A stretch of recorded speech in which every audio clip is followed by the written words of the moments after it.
Welcome to my YouTube channel. ഇന്ന് നമ്മൾ എടുക്കാൻ പോകുന്ന ടോപ്പിക് രണ്ടാം പഴശ്ശി വിപ്ലവവും പിന്നെ പഴശ്ശി രാജാവുമായി ബന്ധപ്പെട്ട പ്രധാന കാര്യങ്ങളും.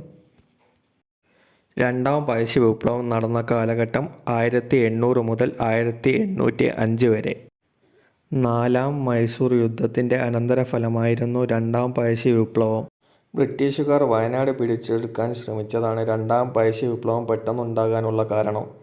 ബ്രിട്ടീഷുകാർക്കെതിരെ പൊരുതാൻ പഴശ്ശി രാജാവിനെ സഹായിച്ച ആദിവാസി വിഭാഗമാണ് കുറിച്യർ. പഴശ്ശി രാജയുടെ പ്രധാനമന്ത്രിയായിരുന്നു കണ്ണവത്ത് ശങ്കരൻ നമ്പ്യാർ. അതുപോലെ പഴശ്ശി രാജയുടെ സർവ്വസൈന്യാധിപനായിരുന്നു കൈതേരി അമ്പു നായർ. ബ്രിട്ടീഷുകാർക്കെതിരെ പഴശ്ശി രാജ ആവിഷ്കരിച്ച യുദ്ധതന്ത്രമായിരുന്നു ഗറില്ല യുദ്ധം. ഗറില്ല യുദ്ധം എന്ന് വെച്ചാൽ ഒളിപ്പോര്. ചെമ്പൻ പോക്കർ, കൈതേരി അമ്പു നായർ, എടച്ചേന കുങ്കൻ നായർ, വയനാട്ടിലെ കുറിച്യർ നേതാവായ തലക്കൽ ചന്തു, അത്തൻ ഗുരുക്കൾ എന്നിവരാണ് ബ്രിട്ടീഷുകാർക്കെതിരെയുള്ള യുദ്ധത്തിൽ പഴശ്ശി രാജയെ സഹായിച്ചത്. മലബാറിലെ ബ്രിട്ടീഷ് പട്ടാളങ്ങളുടെ സർവ്വസൈന്യാധിപനായി 1800 നിയമിതനായത് സർ ആർതർ വെല്ലസ്ലി. പഴശ്ശി വിപ്ലവ സമയത്ത് മലബാറിലെ സബ് കളക്ടർ ആയിരുന്നു തോമസ് ഹാർവി ബാബർ. അതിനാൽ പഴശ്ശി വിപ്ലവം അടിച്ചമർത്താനുള്ള ചുമതല അദ്ദേഹത്തിനായിരുന്നു.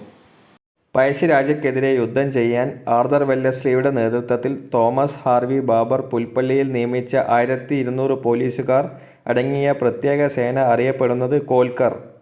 പഴശ്ശി രാജയുടെ ഒളിപ്പോരാട്ടങ്ങളെ നേരിടാനായി വെല്ലസ്ലി അനേകം റോഡുകൾ നിർമ്മിക്കുകയും പട്ടാളക്കാരുടെ കാവൽ താവളങ്ങൾ ഉറപ്പിക്കുകയും ചെയ്തു. ഒളിപ്പോരുകാരെ വേട്ടയാടാൻ ഈ താവളങ്ങളിൽ നിന്നും നാനാഭാഗങ്ങളിലേക്കും ചെറിയ സൈനിക സംഘങ്ങളെ നിയോഗിക്കുക എന്നതായിരുന്നു വെല്ലസ്ലിയുടെ ലക്ഷ്യം. 1800 ജൂൺ ജൂലൈ മാസങ്ങളിൽ പഴശ്ശിപ്പടയാളികൾ ബ്രിട്ടീഷുകാരുടെ കൃഷിത്തോട്ടങ്ങളും പടത്താവളങ്ങളും ആക്രമിച്ചു. 1801 കേണൽ സ്റ്റീവൻസന്റെ നേതൃത്വത്തിൽ വയനാട്ടിലെ സമരതന്ത്രപ്രധാനമായ എല്ലാ സ്ഥലങ്ങളും ബ്രിട്ടീഷ് പട്ടാളം പിടിച്ചെടുത്തു.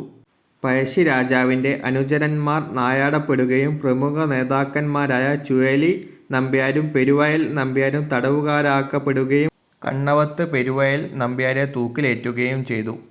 1802 ജനുവരിയിൽ കളക്ടർ മേജർ മക്ലോയിഡ് ജില്ലയെ നിരായുധീകരിച്ചു. പഴശ്ശി സൈനികർ അഞ്ചരക്കണ്ടിയിലെ സുഗന്ധദ്രവ്യ കൃഷിത്തോട്ടങ്ങൾ നശിപ്പിച്ചു.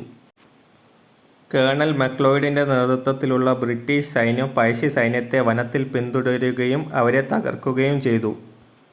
പഴശ്ശിരാജ മരണമടഞ്ഞ വർഷം 1805 നവംബർ 30.